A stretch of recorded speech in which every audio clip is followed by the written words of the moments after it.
ये दद्दू अपने पोते की जबरदस्ती शादी करवाने के लिए हार्ट अटैक का नाटक करता है। पोता अपने दादू से बेहद प्यार करता था, इसलिए वो चुपचाप अपने दादू के कहने पर शादी के लिए हाँ बोल देता है। मगर वो हैरान हो जाता है जब उसे पता चलता है कि उसके दादू ने जो लड़की पसंद की है वो सड़क पर खाना डिलीवर करने का काम करती है और दादू के पैसों के लालच में ही उसने शादी के लिए हाँ बोला है। जैसे ही दादू उस लड़की को शादी के लिए पूछते हैं तो वो कहती है, मैं शादी के लिए तैयार हूँ। क्या? अब लेकिन मेरी एक शर्त है। हाँ हाँ बोलो, तुम्हारी हर शर्त मुझे मंजूर है। मैं शादी तो करूंगी लेकिन मुझे वो 21 लाख रुपीस चाहिए। फाइनली तुमने अपना असली रंग दिखाई दिया। बस इतनी सी बात। मैं अभी के अभी ये पैसे तुम्हारे अकाउंट में ट्रांसफर करवा देता हूँ। मुझे तुम्हारे जैसी अच्छी बहू मिल रही है। अरे उसके सामने पैसों की क्या वैल्यू है? मैं लौटा दूंगी आपको आपके पैसे। अब तो तुम मेरी बहू बनने वाली हो, कुछ लौटाना वगैरह नहीं है। अब ये सब बातें बाद में होते रहेगी, पहले अब चलो चलो। अरे पर मेरी बात तो सुनो। चलो पर ऐसे कैसे? चलो ना, चलो चलो चलो।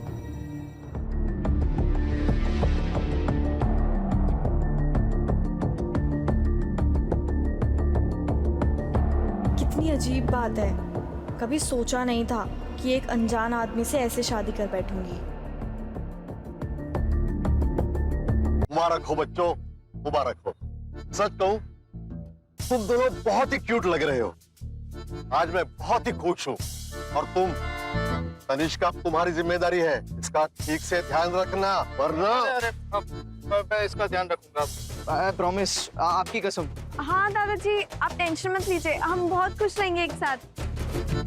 ठीक है, तो मैं चलता हूँ। मुझे एक खुशखबरी तुम्हारी माँ को, दादी को, सबको सुनानी है। हाँ? जल्दी मिलते हैं, ओके? God bless you. देखो, मैं ये सब सिर्फ दादाजी के लिए कर रहा हूँ, तो तुम कोई गलतफहमी मत रहना, समझी?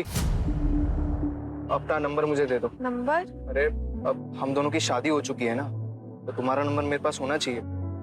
जब दादाजी को हमें मिलना होगा तब मैं तुम्हें फोन कर दूंगा।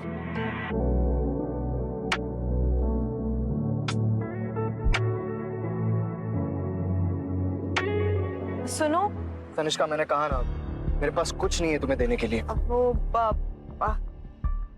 देना नहीं है, लेना है। क्या?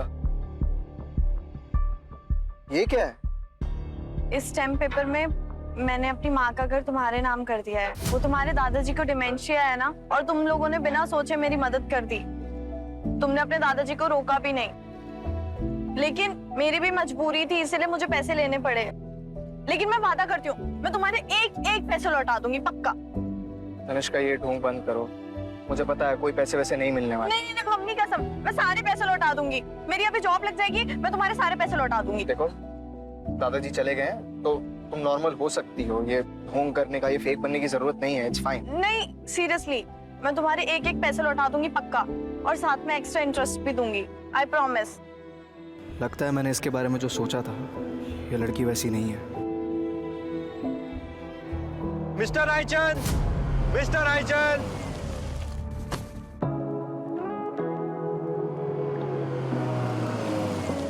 ये तुम क्या कर रहे हो आयुष?